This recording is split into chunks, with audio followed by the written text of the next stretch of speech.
Olá, pessoal, sejam muito bem-vindos ao segundo dia de palestras aqui da Python Brasil 2020, edição online.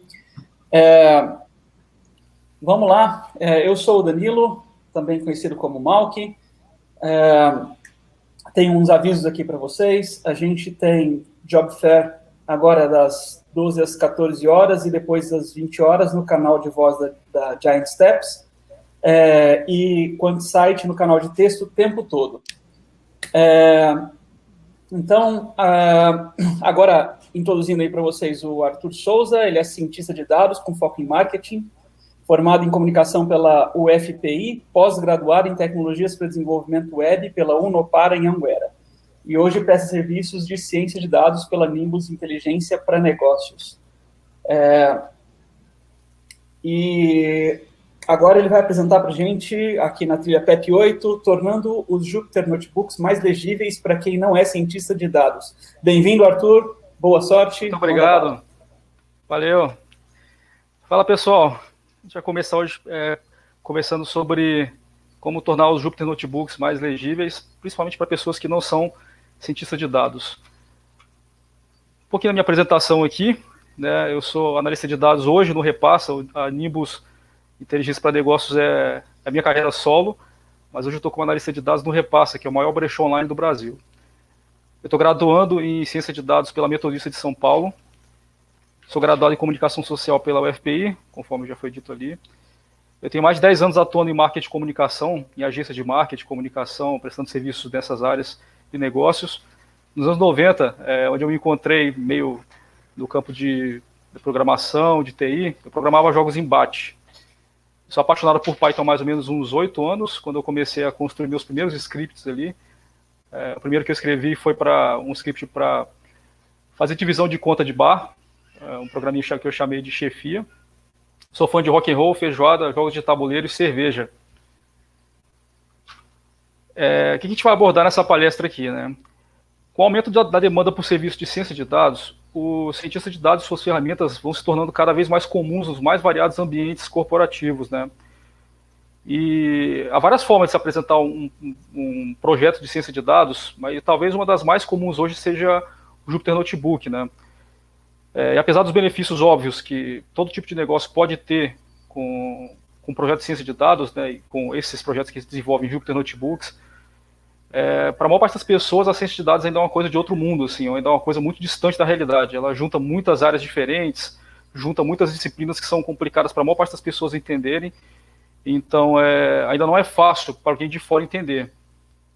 E aí eu quero falar um pouco sobre como algumas aplicações simples de design, algumas coisas que já estão ali ao nosso alcance dentro das próprias ferramentas do Jupyter Notebook, como é que a gente pode utilizar esses pequenos, como é que eu posso falar, essas pequenas funcionalidades que estão lá para tornar o Jupyter Notebook mais fácil de ser lido por pessoas que não são de ciência de dados.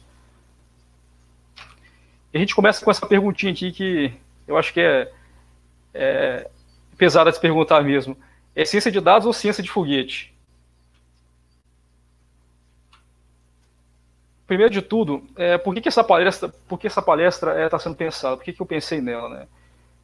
Tem ainda uma grande dificuldade de comunicação entre o trabalho do cientista de dados, dos seus parceiros e colegas de trabalho. Eu tenho visto essa dificuldade em muitos lugares, né? E já ouvi isso por mais de uma vez em processos seletivos. Inclusive, um processo seletivo que eu participei há pouco tempo, estava sendo aberta uma nova vaga de cientista de dados, porque isso foi uma informação que a pessoa da RH me deu lá. Porque os cientistas de dados que tinham na empresa lá, eles não conseguiam se comunicar com os outros setores. Então eles queriam alguém que fizesse ciência de dados e tivesse um pé mais pesado na área de negócios, porque tinha essa necessidade e essa dificuldade também, né? Eu vou contar um pouquinho de alguns causos aqui da minha própria história, que podem ilustrar um pouco dessas dificuldades, né? A minha primeira apresentação de um projeto de Data Science foi feita no ano passado. Eu levei para uma agência de publicidade onde eu trabalhava, levei o projeto prontinho no Jupyter Notebook e fui apresentar aquilo achando que aquilo era uma coisa maravilhosa para todo mundo, que todo mundo ia entender aquilo, né? O que aconteceu foi que, levando o projeto para lá, né, o objetivo era pegar informações de um e-commerce que estavam disponibilizadas ali e tentar levantar informações sobre um possível público para fazer patrocínios, né, em em Google Ads e Facebook Ads. E eu levantei essas informações todas, né, do comportamento de consumo, informações sobre os clientes em geral. Fiz o projetinho tudo bonitinho, tudo certinho. Fui levar para as pessoas para apresentar. E o que aconteceu foi no mínimo interessante, assim. As pessoas perguntavam assim, né? Ah, esses gráficos aí você fez onde? Você fez no Excel e você colou aí? Essa pesquisa que você está usando aí, ela foi validada por qual órgão? Tem algum órgão validando essa pesquisa sua? Ela tem algum tipo sei lá, de alguma instituição por trás dessa sua pesquisa? Ou e outra pergunta do tipo, isso aí está dentro da lei? O que você está fazendo aí é legal? As pessoas sabem que você está usando os dados delas, né? E eu ia explicar depois que esses dados estavam todos ali disponibilizados mesmo. E também me disseram que, depois de ver o projeto inteiro, né, me disseram que aquilo não tinha muito a ver com o negócio, tinha mais a ver com programação. Então isso me deixou bastante, acendeu uma luz, um alerta para mim, quando eu fiz essa apresentação, porque por conta dessa falta de compreensão do que estava acontecendo ali, talvez por conta da minha própria inexperiência em explicar um projeto, como funcionava, eu não consegui fazer com que essa empresa com que eu trabalhava tirasse proveito desse projeto. Um outro caso, um dos primeiros processos seletivos que eu fiz para analista de dados, eu apresentei algumas coisas por lá, né? Apresentei os sumários estatísticos comuns, né? Que são, para quem trabalha com ciência de dados, são coisas totalmente comuns, dos quartis, né? O valor máximo, o valor mínimo, o erro padrão, e apresentei também um teste Q quadrado para tentar explicar uma hipótese que eu tinha, tentar confirmar uma hipótese que eu tinha. E aí o retorno disso foi bastante engraçado assim também, né? Eu apresentei isso e tudo mais, expliquei. Aí disseram que estava confuso demais, estava complicado demais o projeto. Aí, como eu disse, né, isso acendeu um alerta para mim. Né? Não faz muito tempo mesmo que eu mesmo não entendia nada de Python, nem das bibliotecas. Assim, naquela altura, se alguém me mostrasse, talvez, né, eu fiquei pensando sobre isso depois, se alguém me mostrasse um projeto como esse que eu tinha feito, talvez eu achasse que aquilo lá também eu não conseguiria entender absolutamente nada. Então, depois de tudo isso, né, depois dessa experiência que eu tive, eu sempre fico me perguntando como é que outras pessoas de outros setores, de outros departamentos ou clientes da gente, como é que eles entenderiam, se eles seriam capazes de entender uma coisa que eu estou produzindo aqui agora. Né, se eles vissem meu código, vissem ali o projeto, né, como é que eles iam compreender aquilo, como é que aquilo ia chegar a eles. Então, a partir daí eu comecei a pensar em soluções, né, para tentar chegar nesse ponto que eu acho que é primordial, que é essa comunicação um pouco mais fluida entre a gente, que está na ciência de dados, e os outros setores da empresa. Quando a gente faz projetos, geralmente a gente tem essa possibilidade de apresentá-lo dessas três formas que tem aqui. Né? Você pode fazer um relatório em PowerPoint ou um PDF, que eu acho que geralmente que a maior parte de nós fazemos aqui. Né? A gente produz ali o notebook, o código do script e tudo mais, e depois vai ter o segundo trabalho de produzir tudo isso lá no relatório PowerPoint para entregar. Você pode também mostrar o código do seu script com os comentáriozinhos lá, mas eu acho que isso não é uma boa ideia, né? E se é difícil apresentar um notebook, imagina um código de script para uma pessoa que não tem compreensão nenhuma sobre aquilo tudo. E você também poderia apresentar o Jupyter Notebook, que é uma coisa que eu estou tentando fazer, estou tentando pensar em fazer, e a minha discussão hoje, a minha apresentação hoje é muito no sentido de tentar fazer com que a gente não tenha esse trabalho dobrado, de fazer o trabalho no Jupyter Notebook e depois ter que fazer um relatório externo para apresentar, para poupar nosso tempo mesmo. Então, como é que a gente pode fazer isso? Né? Eu bati cabeça sobre isso um bom tempo, e tendo trabalhado com designers por muito tempo, né, porque, conforme eu falei, eu trabalhei com comunicação e marketing por muito tempo, eu pude perceber que algumas técnicas de design, elas ajudam muito as pessoas a fazerem o melhor uso de objetos do dia a dia, de produtos e serviços. E aí a gente vai para a segunda etapa, né? Com o design fica melhor. A gente sempre é levado a pensar que o design é a parte estética das coisas, certo? A gente tem o costume de dizer que o design de um carro, por exemplo, é arrojado, né? Para dizer que o layout dele é bonito, que a parte visual dele é exótica. A gente fala de design de interiores, por exemplo, como se fosse para fazer ambientes mais bonitos. O design de moda como uma disciplina para fazer roupas e calçados mais legais, né? Mas o design mesmo, ele vai muito além disso, vai muito além da estética. Eu não sou designer, mas eu pude aprender bastante trabalhando lado a lado com designers por muitos anos, né? E para mostrar essa outra face do design, que não tem muito a ver com estética, mas tem muito a ver com usabilidade, né, eu quero mostrar para vocês algumas intervenções de design que tornaram objetos e produtos mais úteis para as pessoas.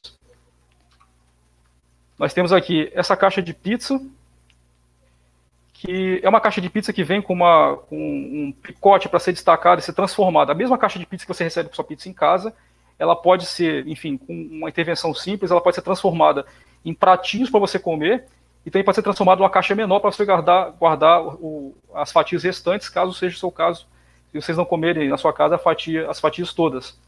Vou mostrar aqui como é que isso acontece. Vocês estão vendo ali a caixa comum, né?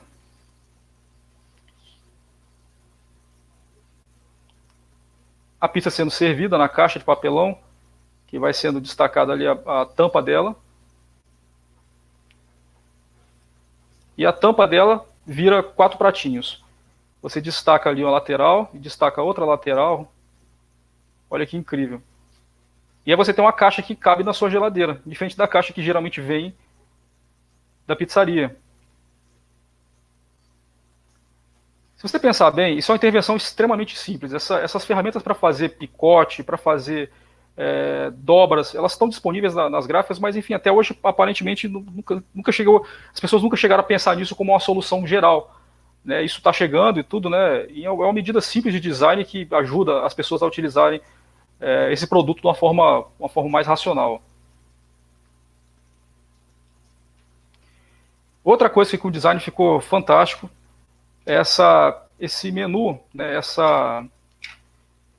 esse cardápio de pizza, né, o que você vê aqui é exatamente mais ou menos o tamanho do que seria uma pizza no seu prato, uma pizza individual, e você vê não só os ingredientes da pizza em texto, mas você vê como é que os ingredientes ficam dispostos aqui, você vai ter mais ou menos uma ideia de como é que é uma pizza, por isso aqui. E é um recurso simples, né, é um recurso extremamente simples, é a mesma impressão que faria um cardápio comum, você utiliza para fazer um cardápio como esse. E aí a pessoa tem digamos, uma possibilidade de fazer um uso muito melhor desse cardápio com isso.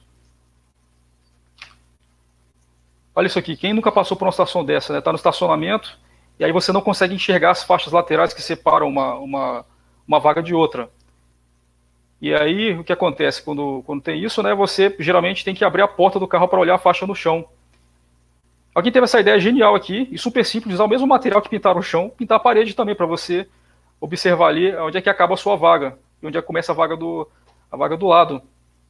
Novamente, é uma solução super simples, usando os recursos que já estão disponíveis aí, né, e pode auxiliar muito, evitar muitos transtornos, né, em estacionamentos. Esse aqui é uma solução fantástica, é o sapato que cresce. Acontece que em alguns países da África, do Sudeste Asiático, né, da América Latina, as condições não são bastante precárias, né? Até o acesso para você entregar doações é bem ruim, né? Então, um grupo de pessoas pensou na maneira de levar calçados para as crianças dessas regiões, de maneira que esses calçados pudessem ser utilizados mais tempo, porque se você entrega, por exemplo, hoje uma doação de, digamos aqui, calçados para crianças, não sei, em um lugar bem distante, algum lugar de difícil acesso, essas crianças estão crescendo, e elas, por crescerem, um calçado talvez que você deu hoje não dura 4, 5 meses. E o que acontece é que você vai ter que voltar lá de novo com doações novamente daqui a pouquíssimo tempo, sabe? E aí, fazer um sapato que cresce junto com as crianças. Vou mostrar aqui como é que funciona mais ou menos. Esse sapato é como se fosse uma sandália, né? Parece uma papete, uma coisa parecida com isso, uma sandália. E ela está prevista, né? O desenho dela está previsto para durar pelo menos 5 anos. Conforme vocês estão vendo aí, né? Alguns países da África lá, eles não têm saneamento, não tem mínimo de saneamento, então pode ser bastante fácil pegar doenças, né? Pelo contato do pé com o chão. E aí, para evitar isso, né? Calçados. Só que os calçados, né? As doações, elas podem ser difíceis de ser entregues num prazo útil. Esse cara aí, ó, e o grupo dele, desenvolveram esse calçado a partir do protótipo que ele pensou ali. E aí esse calçado vem em 3 tamanhos que podem se ajustar para acompanhar uma criança e um adolescente de bem novo até 14 anos de idade. Esse fundo do calçado é feito de borracha, praticamente como se fosse borracha de pneu, é fácil de limpar. E ele, enfim, ele pode ser adaptado para vários tamanhos, né? Mas é incrível, se você pensar bem, né? A maneira de fazer isso não é nada realmente muito complexo, digamos assim. Já estava aí a mistura de um sapato com a sandália, com velcro e fivelas, né? E tudo isso. Uma coisa que é simplesmente uma combinação de coisas que já estão aí para que as pessoas façam bom uso de um produto como esse. Só um instante.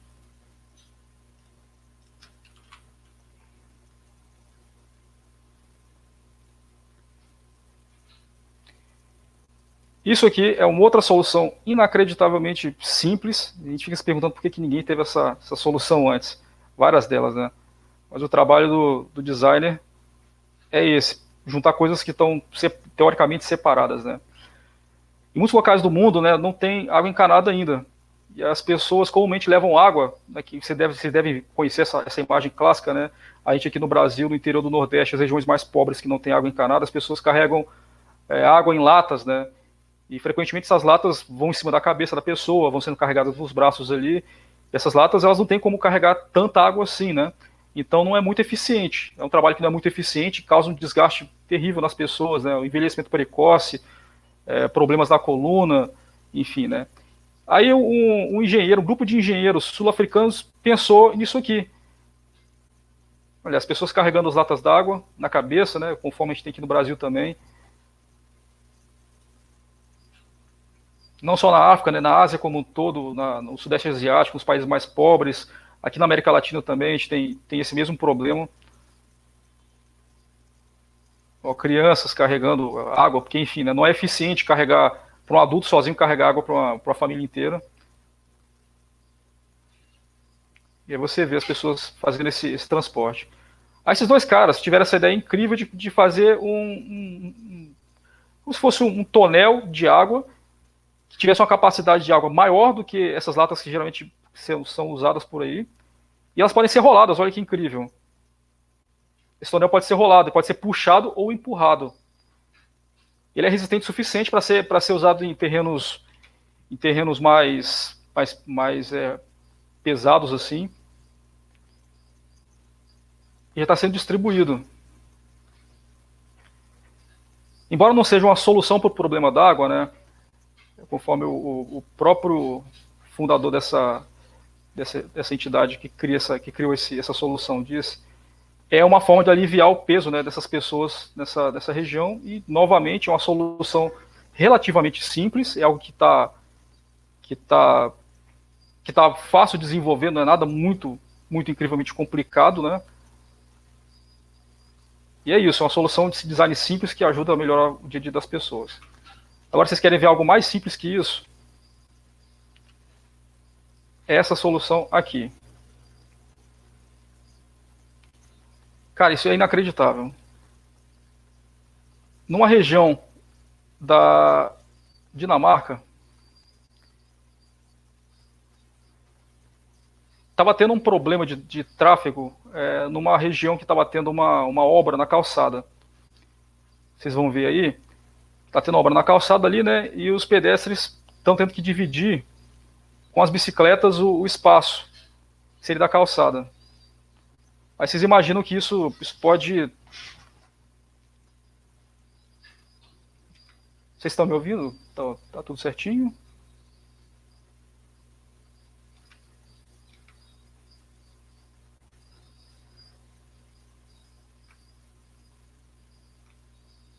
Ok.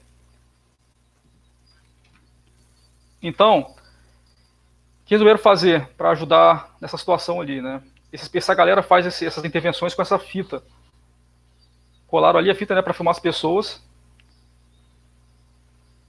E aí, ó, quase um acidente acontecendo ali.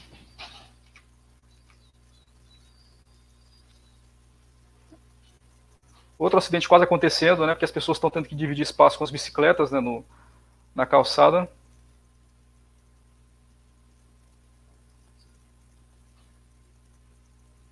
Novamente, quase um outro acidente ali também, a pessoa atravessando. O que esse pessoal fez? Uma solução bem simples, com fita. Colocaram silver tape, né? Duct tape, também conhecido como duct tape. E aí, uma solução simples como essa, uma intervenção simples como essa, conseguiu organizar o trânsito de forma que as pessoas tivessem segurança para usar ali a calçada, né?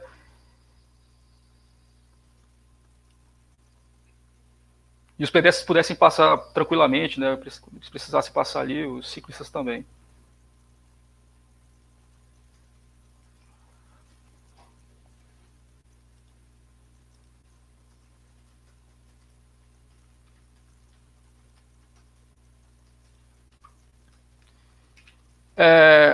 O que é interessante disso aqui que a gente está vendo, né? Eu estou apresentando aqui essas soluções de design. Eu não tenho grandes soluções de design para apresentar para o Jupyter Notebook. As soluções que eu tenho para apresentar são pequenas coisas que estão aqui, né? Alguns princípios do design para ajudar a gente a fazer com que os nossos notebooks sejam mais legíveis, né? Sejam mais fáceis de ser consumidos. Alguns principais princípios, né, que podem ajudar a gente a chegar nesse resultado são da legibilidade, da leiturabilidade, né? Para a gente conseguir isso, basicamente a gente tem que fazer o quê? Separar o que é diferente, tá no notebook ali, tem aquele monte de código, texto ali, a gente tenta de alguma forma separar o que é diferente, porque isso cria blocos e organiza o caminho do olho no texto e faz com que você consiga ver as divisões ali. Você pode criar espaços em branco para dar respiro. O Jupyter Notebook ele pode ficar muito apinhado de coisas, dependendo de como você coloca o material que está lá. Ele pode ficar muito pesado a leitura, e isso pode dificultar um tanto a pessoa manter o interesse naquilo. Nos textos que você for colocar para fazer a explicação, né, do que você está fazendo ali, você pode usar variações de tamanho e estilo para marcar o que é mais, o que é menos importante, o que é um subtítulo, o que é um título, o que é um comentário, né? E usar cores para reforçar o que você quer dizer. Isso é uma coisa clássica do design, né? Por exemplo, você dizer que verde é ok, amarelo é uma coisa para te chamar atenção e vermelho é preocupante. Mas não se limita a isso, né? A gente pode usar cores de muitas outras formas para fazer esse mesmo serviço de você colocar, como é que eu posso falar? Você colocar, enfim, você dá essa importância que é necessária para cada parte do seu trabalho, dizendo que é o que ali dentro, né? Isso, a gente lembra, isso aqui é legibilidade, leiturabilidade, né? Eu vou tentar falar sobre o conceito clássico aqui. Essas três pessoas aqui definiram esses termos há mais ou menos uns 50 anos atrás. O G.W. Vink era um tipógrafo, né, um estudioso do design também, na década de 30. Ele diz que a legibilidade é a facilidade e precisão com qual o leitor entende os textos impressos. A leiturabilidade, conforme Edgar Dale e Jane Shaw, é o conjunto de elementos presentes em determinado material impresso que influenciam no entendimento, velocidade de leitura e interesse do leitor. Isso aqui está lembrando alguma coisa a vocês? Legibilidade, leiturabilidade? Usando Python. Bonito é melhor que feio, explícito é melhor que implícito, simples é melhor que complexo, complexo é melhor que complicado, plano é melhor que alinhado, espaço é melhor que denso e leiturabilidade conta. Isso é muito importante, cara. A gente está fazendo os projetos ali e, de alguma forma, tentar chegar a outra pessoa, né? Porque sendo dos princípios da linguagem que a gente assumiu para trabalhar, isso aqui é uma coisa importante a gente trazer de volta isso para os notebooks, para a parte de ciência de dados também. E aí, a gente vai para a parte de explicar isso aqui, né? Se a gente precisa que alguém consiga navegar, né, como é que a gente vai fazer isso, né? A gente aumenta a legibilidade com esses recursos que estão aí. E os recursos que estão aí para a gente utilizar para aumentar a legibilidade e a leiturabilidade dos nossos notebooks? Quais são, né? O próprio Jupyter Notebook tem algumas saídas bem interessantes ali. A minha proposta é apresentar essas saídas, algumas saídas que eu utilizei, algumas saídas que eu vi pessoas utilizando nos notebooks do Kaggle, por exemplo. Eu verifiquei que tem algumas boas soluções lá também. Quero apresentar um projeto meu mostrando umas soluções que eu desenvolvi, mas a ideia principal aqui não é necessariamente mostrar o que eu fiz, é abrir um pouco a discussão sobre isso para que mais pessoas, se tiverem outras ideias, trazerem para a gente debater formas de fazer com que os notebooks sejam mais legíveis. Então, voltando, né? Quais são os recursos que o Jupyter hoje disponibiliza para a gente fazer a gente tornar mais legível os nossos trabalhos direto ali e talvez poder apresentar esses notebooks como o relatório mesmo do nosso trabalho. Os recursos nativos, né, que a gente pode utilizar são o Markdown, o CSS inline e o CSS em arquivo à parte. O Markdown todo mundo já deve usar, né, já é uma coisa comum aí fora, né, praticamente todos os notebooks que eu vejo, eles têm algum trabalho de Markdown, tem essa possibilidade. Só que o Markdown tem um problema, ele não tem cores e ele tem uma série de limitaçõezinhas que eu vou explicar um pouco mais à frente. O CSS Inline é a solução que eu estou utilizando hoje. É um ataque cardíaco para quem já trabalhou com desenvolvimento, né, pensar em fazer CSS Inline, mas é porque o Jupyter hoje não permite você criar uma parte de estilos numa head, por exemplo, lá em cima do notebook, e depois puxar esses estilos mais embaixo.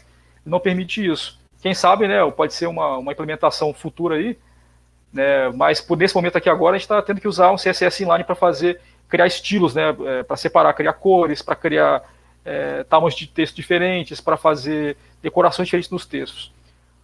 E a terceira possibilidade é arquivo CSS à parte, e eu opto por não usar essa solução aqui, porque ela precisando de um arquivo de estilo à parte, vai dificultar nosso trabalho. Você vai ter que ficar usando 2 arquivos para cima e para baixo, ter que levar esses arquivos para os lugares e tudo, né? Ter essa referência para mim não parece uma boa ideia até aqui. Então eu queria fazer tudo num arquivo só, então por isso que eu tenho utilizado o CSS Inline. O Markdown permite, né, 5 níveis de destaque diferentes para textos, né? Você vai fazendo ali com o jogo da velha ali, a hashtag, vai fazendo 5, né? Vai ficando pequeno, quanto menos hashtags você usa, maior vai ficando o texto ali, tudo, né? Ele permite fazer também listas organizadas e não organizadas. Ele permite fazer tabelas. Permite que você suba imagens também, é possível fazer isso, em linhas divisórias. Isso aqui já é bastante para você conseguir fazer tornar seus notebooks mais legíveis. Mas você pode ir além disso, pode ir bem além disso. Eu quero mostrar aqui agora um trabalho que eu vi no Kaggle, que é esse aqui, mostrando como é que um uso típico de Markdown no notebook. Eu vou compartilhar a tela aqui com vocês. Só um instantinho.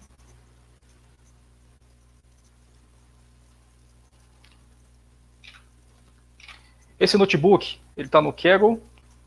E aqui a gente começa a ver algumas coisas, né? Aqui tem um texto de nívelzinho, talvez o nível 3 ou 4, um título, ou está só em negrito, eu acho que é um nível mesmo. Aqui uma lista não organizada. É muito típico, né? Como a gente pode utilizar isso aqui no Markdown. Mesma coisa aqui, ó. Aqui tem um itálico, por exemplo, para separar esse texto desse aqui. Tá itálico negrito aqui. Uma lista não organizada com itálico negrito. Aqui o texto normal. Aqui um título. A gente consegue ver que aqui já dá para organizar bastante isso, né? E já deixa um pouco mais leve a leitura. Ainda falta aqui, eu acho que ainda falta. Mas com o Markdown a gente pode fazer isso aqui. Vamos voltar agora para a apresentação.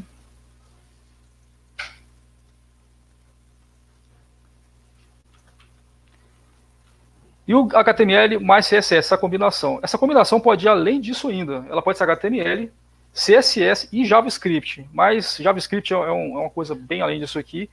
E eu não estou indo até JavaScript porque exige uma outra expertise, né? Eu estou indo no mais básico, que está mais perto da gente aqui mesmo, né? O que está fácil de você utilizar. Então, essa combinação permite que a gente utilize tudo que tem no Markdown, todas aquelas soluções que tem no Markdown, né, os 5 níveis de destaque para texto, listas organizadas e não organizadas, tabelas, inserir imagens, linhas divisórias, tudo isso e mais ainda.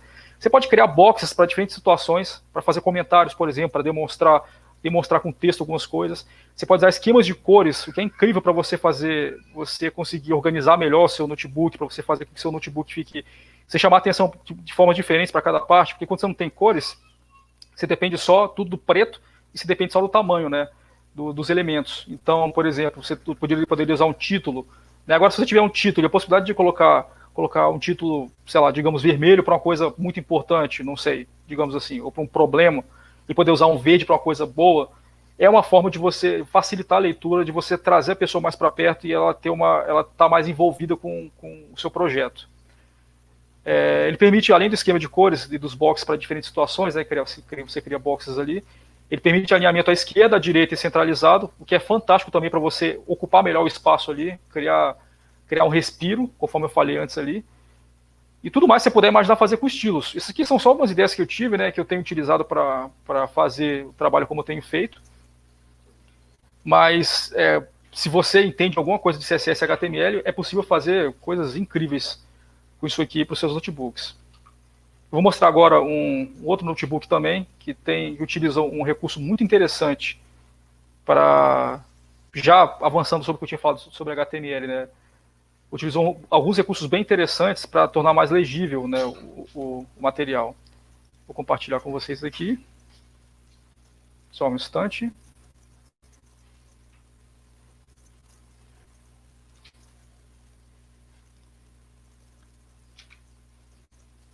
Esse é o notebook. A gente já começa vendo aqui, ó, que o cara usou um box rosa, vermelho, essa cor aqui, rosa choque avermelhado, não sei.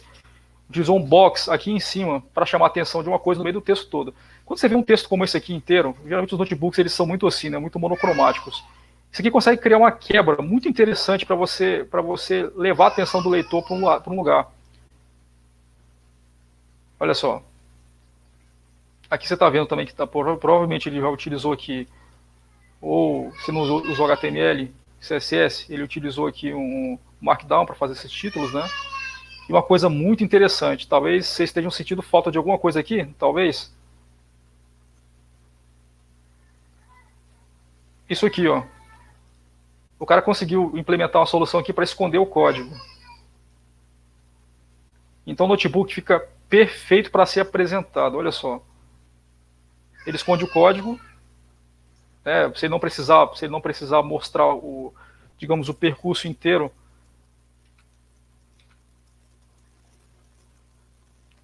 Eu estou vendo agora as mensagens aqui. Vocês perderam a transição de tela? Foi isso?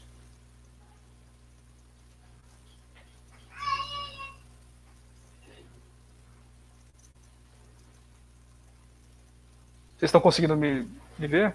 Ah, ok. Perfeito. Tá tudo certo agora?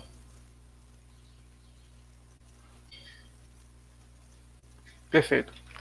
Voltando então.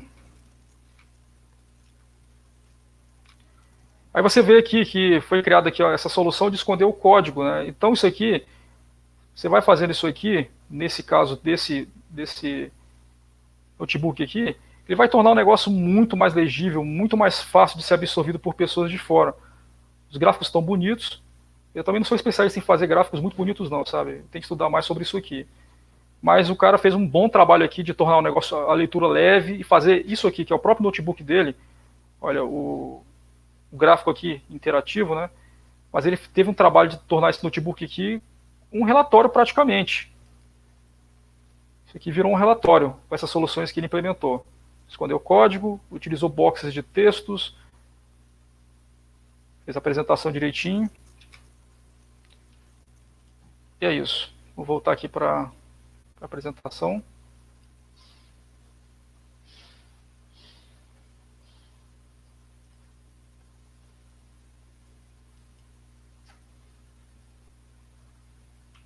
Eu vou mostrar algumas soluções que eu desenvolvi dessas minhas dificuldades que eu tive, né, de apresentação, depois que acendeu essa luz para mim. Vou mostrar algumas soluções que são fáceis de você utilizar. Eu já tentei aplicar, vi uma solução como aquela, por exemplo, de esconder o código. No Stack Overflow tinha uma discussão muito interessante sobre isso, mas eu optei por não usar porque ali vai JavaScript, vai coisas um pouco mais pesadas do que isso.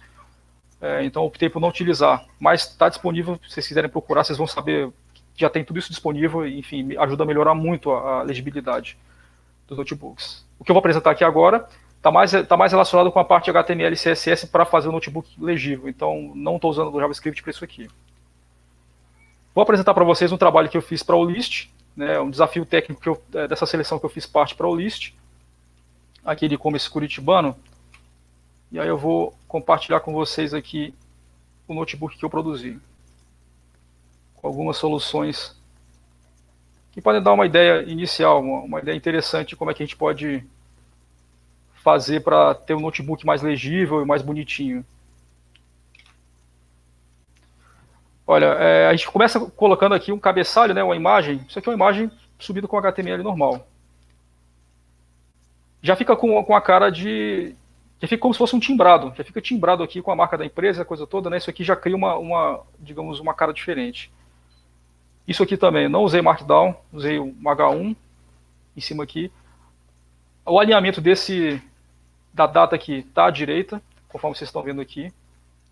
E eu criei um índice também, usando as âncoras aqui de HTML. Ó. Aqui tem o textinho, né? Clique no capítulo desejado para ir direto a ele. A pessoa pode navegar pelo notebook utilizando esse recurso aqui, de clicar nesses links aqui para ir direto para a seção que interessa a eles. Eu poderia também adicionar aqui, por exemplo, para a pessoa ir direto para a resolução dessa seção, né? Digamos, focando na logística e encontrar maneira de otimizar o tempo de entrega. Eu podia botar direto aqui a resolução para a pessoa não ter que ler o notebook inteiro. Mas aqui também está uma referência. Ó. Qualquer ponto do notebook, aperta a tecla Home para voltar ao início. Então vamos lá.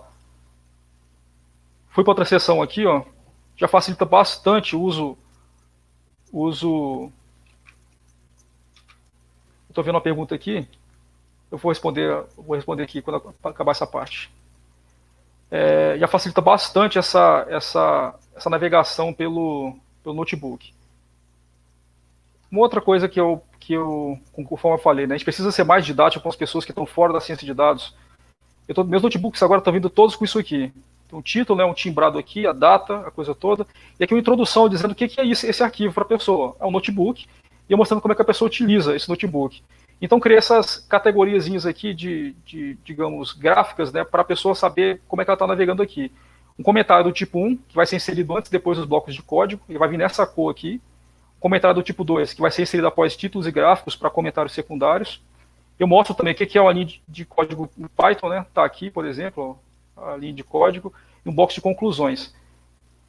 E aí, conforme vai passando aqui o notebook, você vai vendo, a pessoa pode simplesmente dizer para a pessoa, olha, se você não quiser ler a coisa toda, leia só os boxes azuis, que eles vão explicando o que está acontecendo em cada parte. Os boxes amarelos aqui no meu caso estão explicando uma coisa específica, né? Aqui, por exemplo, está explicando o resultado desse comando aqui. E aí, um box de conclusão, que é esse verde aqui no final da sessão. Para facilitar a pessoa ver isso aqui tudo, porque se não fosse isso, estaria tudo no preto e branco como está aqui, né? Então, conforme eu disse para vocês, cores, esquemas de cores, espaçamento para ter a margem de respiro, né? Para você não sentir tanto aquela compressão do material que está ali. É basicamente isso. Imagens, né? Eu peguei o esquema do banco de dados e inseri aqui dentro também. Eu fui explicando todas as etapas para quem quisesse realmente entender todo o meu percurso. Eu fui explicando isso aqui de ponta a ponta. Outro recurso eu coloquei também para facilitar, né? Por padrão, os gráficos eles vêm mais ou menos na metade do gráfico que está aqui, do tamanho que eu estou usando aqui, né? Eu resolvi botar os gráficos topados de ponta a ponta, horizontalmente aqui, e percebi que as pessoas entenderam mais e ficaram mais confortáveis de absorver material desse jeito. Então, a minha ideia é essa, a gente poder utilizar HTML dentro dos notebooks para torná-los mais legíveis, usar espaços brancos, usar títulos, usar imagens. Isso aqui também, né, fazer uma apresentação também do que é um notebook para as pessoas que não conhecem. Utilizar talvez um índice também aqui, né, com os links, né, com tudo HTML ancorado, né, aqui. E é basicamente isso. Vamos agora para essa pergunta que foi feita. Só um instante.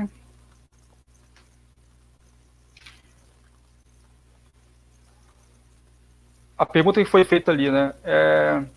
Esse recurso de esconder código dá para fazer no Jupyter puro, deixar escondido por padrão, ou isso é um recurso do Kaggle? Eu acredito, eu não sei se esse recurso tem no Kaggle, mas eu vi nas discussões todas as pessoas fazendo isso com JavaScript ali internamente. Faz uma importação de biblioteca específica para isso e desenvolve coloca lá para esconder o código dessa maneira lá. Eu não acho que já esteja em algum lugar, não. Pelo menos do que eu vi até aqui.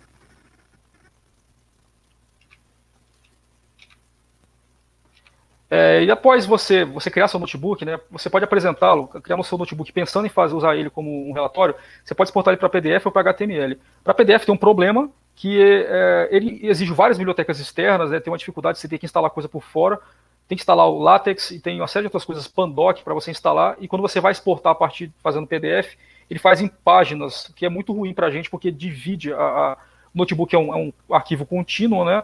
Ele acaba ficando um arquivo dividido em várias páginas. Isso para mim foi péssimo. E você pode exportar para HTML, que é o caso que é o meu caso hoje. Eu exporto HTML e é um arquivo leve, a exportação é rápida, ele mantém todos os padrões que você está utilizando, enfim, né, todos os seus estilos, e é um arquivo que você pode usar em praticamente em qualquer dispositivo.